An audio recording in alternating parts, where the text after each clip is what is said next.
Son, I was wrong. I must write this now, as you go into the world and make a life for yourself, because I have taught you the opposite of what you needed to know, in almost every respect. I taught you that God was good and that you must relate to Him in a simple way, that He should be your first priority and that everything else falls into place when that priority is correct, that you should love those around you, treating them better than yourself, and in so doing you reap the harvest of joy in your life.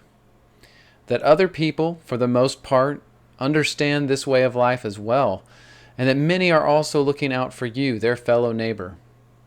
And that if you can produce this life of goodness and service, that you will see that come back to you in other people and other circumstances.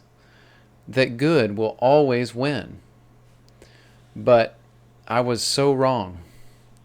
What I taught you was not wrong, but there is another aspect of life that you know nothing about now. This will lead you to be unable to cope and deal with what is going to happen in your life. And I lay the blame for this squarely on my shoulders because I was deceived and blind to it as well. I wish I had opened my eyes to it. The fear that I may have taught you to be just as blind as I was, just as affected, just as manipulated. So prepare yourself to listen and awake. There exists in the world a complete opposite to what I have always taught you. It is a machine. I may have known that this existed, but I was not aware, not ready, not for how big it is, not for how far-reaching or how insidious it is. This machine works in the shadows of everything you see, and it's moving and causing much of what you see in the world. It works in complete opposition to everything that I ever taught you to be and to do. It works in complete opposition to God Himself. This machine is made up of people, groups, organizations, companies, armies, countries, and secrets. Its gears grind at night when you are asleep, and at day when you are not watching, and sometimes in plain sight. But it moves the world. It makes nations rise and fall. It creates leaders and vanquishes them. It moves money throughout the world to its own benefit. It causes wars as an economic means to build its own power structure. And yes, I mean all wars. Peace does not move their money or build their machine. Who leads this machine of the world? There is one who leads it, but to understand who is not to understand how it works. There are levels, compartments to the authority structure of this machine. Each level does not necessarily even know who is on the levels above them, or who is their boss within the machine, but they know they must perpetuate the machine. But many are making the machine work without even knowing that they are a part of it. Who could be a part of something so evil without knowing it, you might ask? But the problem is that we have to answer that question ourselves because it is us. This is what I meant by insidious. Through deceit, the general population has been led to foster the goals of the machine without even knowing it. In what we do, where we go, what we eat, drink, what we put on our bodies, what we watch and spend money on, we are told we have freedom, but is it freedom when our entire society is built to dictate your decisions and to push you into them? Our food is engineered. Our bath products will cause cancers. Our toothpaste will sterilize us. Our water will destroy our kidneys. Our air is polluted with chemicals that act as depressants. Our health system is controlled to hide cures and promote therapies. Our government is built to secure money and deliver property to this machine. Our media and entertainment mocks us with stories to propagandize us into blindness again and again. Every aspect of the products that we buy and the things we are told is manipulated and turned against us for the benefit of this machine. The rank and file government employees are controlled, but they also do not know this. They are taught that they are making the country better. They are thinking they are special and performing great service to our country, when in reality they are the machine's boots on the ground, where it exerts control over the people. This makes them very dangerous to you. So you must understand the laws and the rules that they run under so that you can avoid the exertion of their authority over you. Local government officials are the next level of the machine. On the lower levels, manipulation through money and blackmail is ubiquitous. Mayors, chiefs of police, justice, judges, chambers of commerce. These are almost completely corrupted. They are controlled by means of money and blackmail to move the community in the direction of the machine under the guise of law and order. Elections for local races are controlled with foreign and corporate donations. State government officials are the next level. State races are controlled and won with foreign and corporate donations. These officials have almost completely been bought. The states now pull so much money in from the federal government, and they are controlled by it. They have for so long given up rights to the Fed that they now must act in accordance with federal mandates or risk losing their budget for the entire year. Blackmail or threat is used when any official steps out of line. Last resort may be assassination, but this is rarely done. It is much easier and more beneficial to bring them under control through other means. Federal government officials, including the House, the Senate, and the presidency, are the next level. These officials are almost 100% under the control of the machine. These are led into backroom deals that they cannot escape because of their scandals, created by the secret agencies usually. They also benefit so heavily from the deals they make and the policies they enact that they will never betray this illicit trust. No president has become so in recent history except through the choosing and workings of this machine. The people have not chosen. The secret agencies are the next level and are entrenched with much of the military.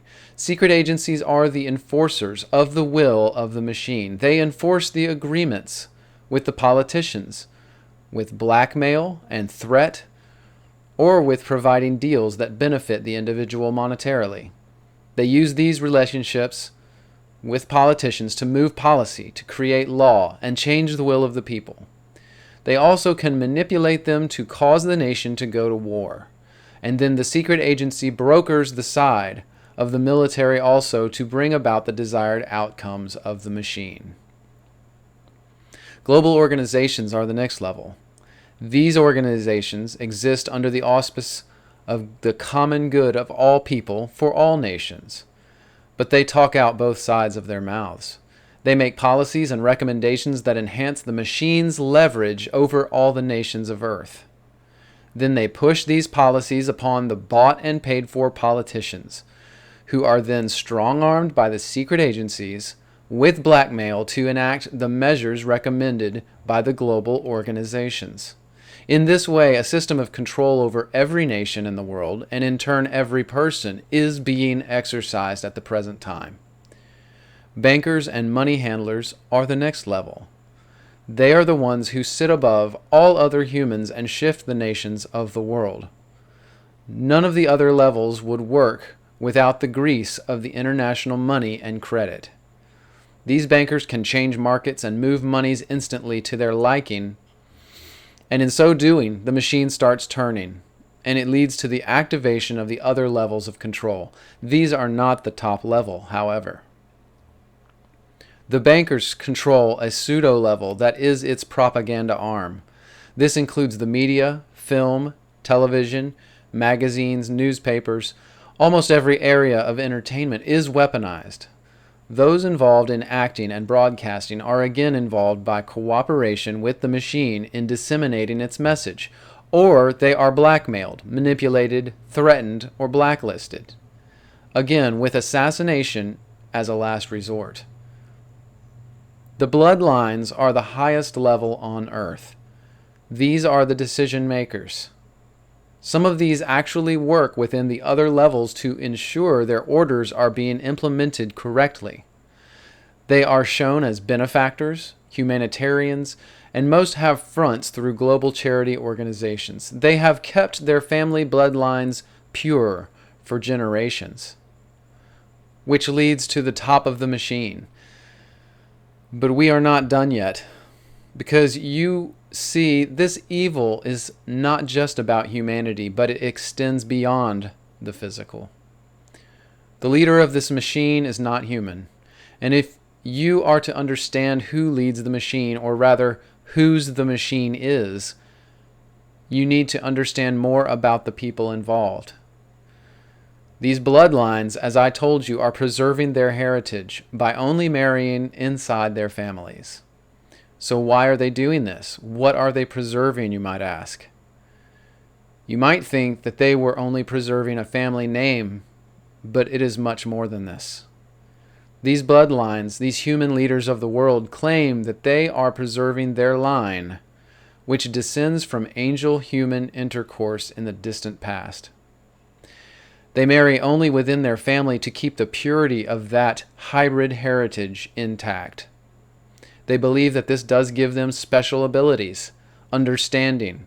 Essentially, they believe themselves to be divine beings, something more than human. Yes, I told you that you must awaken. Angels, you might be thinking I'm crazy now, but this is when you need to open your mind and listen more than ever. We have studied the Bible together, but almost no Christian on earth at present understands that angels are a part of your everyday life. Now, just as when the Canaanites were on earth 2,000 years before Christ, the Canaanites are where the bloodlines trace their descendancy. The Canaanites who worshipped pagan idols, who sacrificed their children in fire. But all those stories were much more than fantasies, much more than myth. Open your eyes. Each Canaanite tribe worships a fallen angel. Most people would call this a demon, but these are much more than demons. They were the dominions of the pagan nations, the God-ordained rulers who turned to their own ways and fell.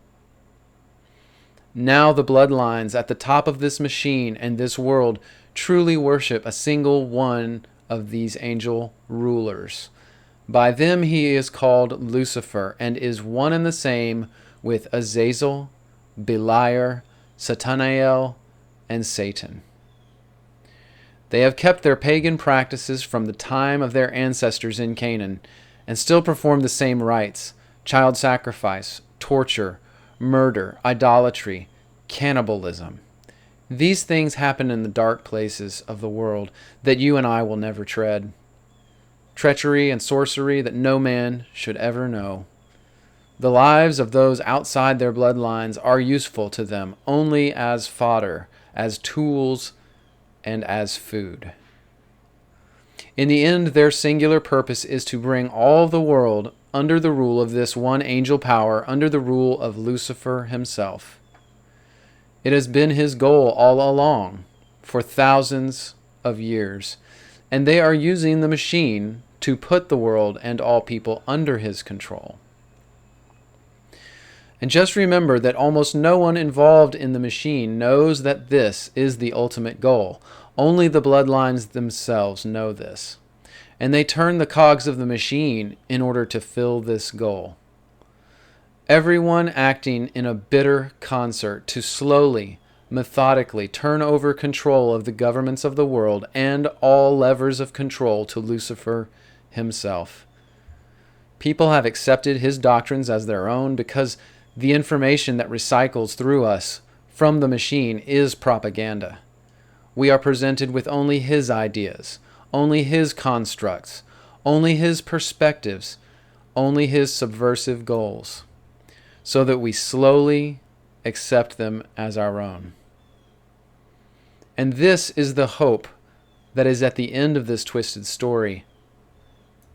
At the moment in time when it will seem like humans have lost their ability to choose between right and wrong, because the right is so well hidden, so well obscured from us, so unknown to us, something will happen.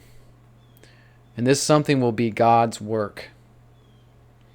God has allowed Lucifer to have the time that we have lived in to see which of us were truly willing to stand against the flood of propaganda of this machine. Those who can still see him through the murk of Lucifer's torments. But Lucifer has now crossed the line. He has gone beyond what God had allowed of him, and soon it will stop. The evils that have lurked in the dark behind this machine will become exposed to the light of day. People like yourself will awaken to what has been going on. God will force the world into a huge one chance to see the truth and respond to his calling of repentance and righteousness. You may call this the true Great Awakening. But there is only a short time, and you need to understand this. The time will not last forever. No matter what anyone has believed about the future, there is only one conclusion for the material universe. We as Christians must work during this time to wake as many people as possible to his righteousness. This is it. This is the final straw. After this awakening, man will be expected to choose God's kingdom or Lucifer's kingdom. There will be a time for men to choose, but that time will come to a close.